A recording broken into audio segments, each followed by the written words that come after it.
Assalamualaikum warahmatullahi ta'ala wabarakatuh. Hai kelas, ketemu lagi di ruang virtual dengan saya Lina untuk mata kuliah Bahasa Indonesia. Kelas, jangan bosan-bosan ya untuk menguatkan doa dari rumah masing-masing supaya wabah corona ini cepat hilang, sehingga kita bisa bertemu dengan Ramadan yang semakin dekat dan kita tidak terganggu dengan kehadiran corona ini. Semoga juga kita diberikan kesehatan, kemudahan, kemampuan untuk puasa di bulan Ramadan nanti ya. Kelas, kita akan memulai Bahasa Indonesia ini pada sesi yang ketiga dengan kalimat efektif. Kita bahas yuk. Kalimat efektif, apa sih kalimat efektif itu? Kalimat efektif itu adalah kalimat yang mampu dipakai untuk menyampaikan informasi dari pembicara atau penulis kepada lawan bicara atau pembaca secara tepat gitu ya. Jadi efektif, kan ada kalimat efektif dan efisien. Ingat ya, efektif dan efisien itu bukan pelit, tapi harus tepat gitu ya pada sasarannya. Ketepatan dalam penyampaian informasi akan membuahkan hasil, yaitu adanya kepahaman lawan bicara atau pembaca terhadap isi kalimat atau tuturan yang disampaikan. Jangan sampai orang nggak ngerti kamu ngomong apa, ternyambung gitu, kan malu. Gelar AMD atau gelar sarjana atau master atau doktor yang ngomong nggak nyambung, kan malu ya. Itu jadi gunakan kalimat yang efektif. Ada ciri-cirinya loh kalimat efektif. Apa itu? Nih ciri-cirinya. Pertama, kalimat efektif itu harus utuh. Jadi subjek, predikat, objeknya jelas. Kemudian ada sejajar. Jadi kalau berimbuhan itu biasanya sepadan. Kalau di ya di, nanti di sananya kalau me ya me gitu. Kemudian ada tegas, hemat, dan logis. Gitu. Seperti apa sih kelima ciri ini? Kelima ciri kalimat efektif kita akan bahas satu-satu ya. Jadi kali ini kita akan membahas tentang yang ini. Pertama adalah keutuhan. Di sini keutuhan adalah keseimbangan antara pikiran atau gagasan dengan struktur bahasa yang dipakai. Ciri-cirinya apa sih? Pertama, mempunyai subjek predikatnya jelas. Jadi dalam kalimat itu utuh, ada subjek, ada predikat, gitu kan. Tidak terdapat subjek yang ganda, jadi subjeknya tidak ganda. Nanti kita lihat seperti apa. Kemudian kalimat penghubung intra kalimat tidak dipakai pada kalimat tunggal. Kemudian juga predikat kalimat tidak didahului oleh kata yang. Nanti ini adalah ciri-ciri kalimat yang utuh. Kita lihat selanjutnya di sini. Nah, kalimat itu mempunyai subjek dan predikat yang jelas. Seperti apa? Jadi kejelasan dan predikat suatu kalimat dapat dilakukan dengan menghindarkan pemakaian kata depan di, dalam, bagi, untuk, dan sebagainya di depan subjek. Jadi nggak boleh di depan subjek itu di, bagi, untuk itu atau apa gitu ya. Contohnya nih, lihat.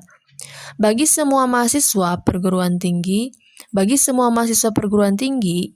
ini harus membayar uang kuliah. Ini salah karena ada bagi di depan nih.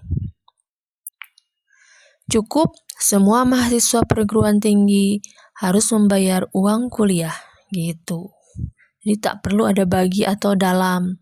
Untuk, jadi kata depan atau kata depan ini tak boleh di depan subjek disimpannya, seperti itu. Kemudian yang kedua, tidak terdapat subjek yang ganda. Contoh, penyusunan laporan itu saya dibantu oleh para dosen. Kalimat ini bisa diperbaiki menjadi dalam penyusunan laporan itu saya dibantu oleh para dosen gitu. Jadi subjeknya hanya satu aja.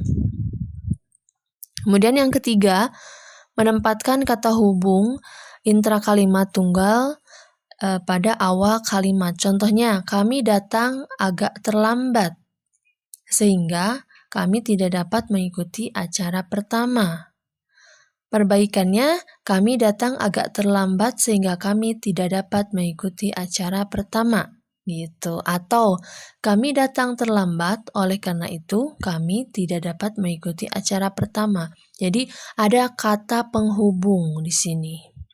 Ini oleh karena itu, kemudian juga sehingga gitu ya. Di sini di kalimat yang di contohnya, di sini titik-titik ya. Kami datang agak terlambat titik sehingga kami tidak dapat mengikuti acara pertama. Sedangkan perbaikannya kami datang agak terlambat sehingga kami tidak mengikuti acara pertama. Ini tak ada titik di sini. Jadi sehingganya menjadi penghubung. Kami datang terlambat, oleh karena itu kami tidak dapat mengikuti acara pertama. Itu di sini ada kalau titik, di sini ada oleh karena itu. Seperti itu. Kemudian yang keempat, predikat kalimat tidak didahului oleh yang. Jadi predikat, kalau tadi subjek tidak didahului oleh kata depan ya. Kalau predikat tidak didahului oleh kata yang. Contoh bahasa Indonesia yang berasal dari bahasa Melayu. Ini nggak usah pakai yang di situ. Bahasa Indonesia berasal dari bahasa Melayu. Gitu. Udah. Itu aja, cukup. Itu kalimat efektif ya. Kemudian ciri yang ciri yang kedua dari kalimat efektif itu adalah kesejajaran atau paralel. Kesejajaran adalah penggunaan bentuk kata atau frase berimbuhan yang memiliki kesamaan atau kesejajaran baik dalam fungsi maupun bentuknya. Jika bagian kalimat itu menggunakan verba berimbuhan di bagian kalimat yang lain pun harus menggunakan di. Dan begitu juga dengan penggunaan verba lainnya. Contoh nih kalimat yang salah nih. Kakak menolong anak itu dengan dipapahnya ke pinggir jalan. Yang ini yang ini di. Kalau sejajar itu, anak itu ditolong kakak dengan dipapahnya ke pinggir jalan. Di sini di sini di gitu. Jadi sejajar. Paham ya? Kemudian ketiga, di sini ada kehematan. Kalimat efektif tidak boleh menggunakan kata-kata yang tidak perlu. Seperti kata haruslah memiliki fungsi yang jelas dan tidak boleh menggunakan kata yang berlebihan. Penggunaan kata yang berlebihan justru akan mengaburkan dan memperlemah maksud kalimat itu. Contohnya seperti apa? Nih, contohnya. Kalimat yang salah dulu ya. Dia hanya membawa badannya saja. Sejak dari pagi dia bermenung. Kalimat yang benar, dia hanya membawa badannya saja menjadi dia hanya membawa badannya. Di sini ada hanya, nggak usah lagi pakai saja gitu. Sejak dari pagi, ada sejak, ada dari. Udah aja sejak pagi dia bermenung gitu. Jangan ya sejaknya dipakai ya darinya juga dipakai, itu tidak hemat ya. Selanjutnya di sini ada ketegasan atau kefokusan. Ketegasan atau penekanan ialah suatu perlakuan penonjolan pada ide pokok kalimat. Contohnya nih, meletakkan kata yang ditonjolkan itu di depan kalimat, membuat urutan kata yang bertahap, melakukan pengulangan atau repetisi, melakukan pertentangan terhadap ide yang ditonjolkan, dan yang selanjutnya menggunakan partikel penekanan atau penegasan. Seperti apa? Contoh nih, meletakkan kata yang ditonjolkan itu di depan kalimat atau di awal kalimat. Contoh, Presiden mengharapkan agar rakyat membangun bangsa dan negara ini dengan kemampuan yang ada pada dirinya. Penekanannya ialah Presiden mengharapkan. Jadi penekanan kalimat dapat dilakukan dengan mengubah posisi kalimat. Presiden mengharapkan. Jadi inti dari kalimat ini adalah harapan Presiden gitu. Itu di awal kalimat. Itu penekanannya. Aduh, maaf batuk.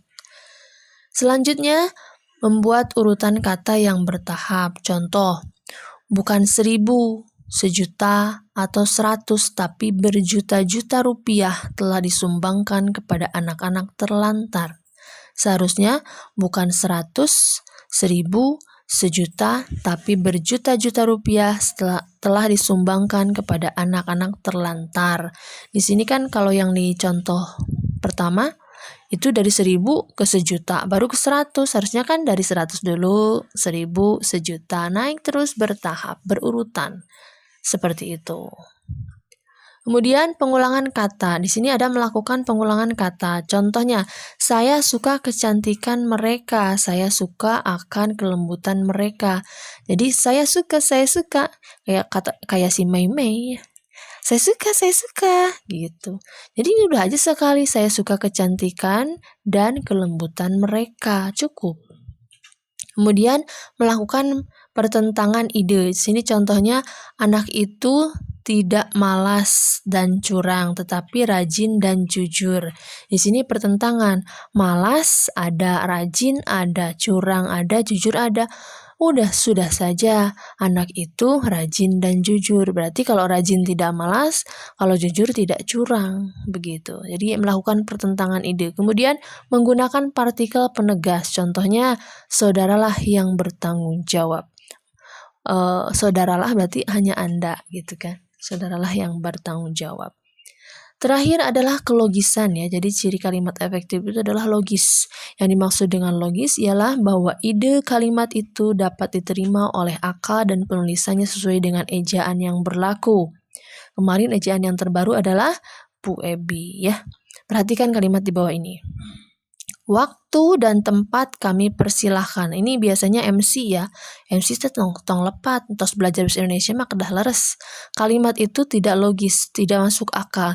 Yang logis adalah Bapak Menteri kami persilahkan. Masa yang dipersilahkannya waktu dan tempat? Waktu dan tempat mah angger we didinya, nggak bisa dipersilahkan gitu kan ya. Makanya langsung aja Bapak Menteri kami persilahkan. Begitu, itu kelogisan. Jadi jangan sampai salah berbicara kembali. Nah, ini yang terakhir adalah tugas. Tugasnya, rubahlah ke dalam kalimat efektif dari kalimat-kalimat yang tidak efektif di bawah ini. Dikerjakan seminggu, silakan dikumpulkan di Google Class. Terima kasih, saya Lina untuk Bahasa Indonesia. Alhamdulillah. Assalamualaikum warahmatullahi wabarakatuh.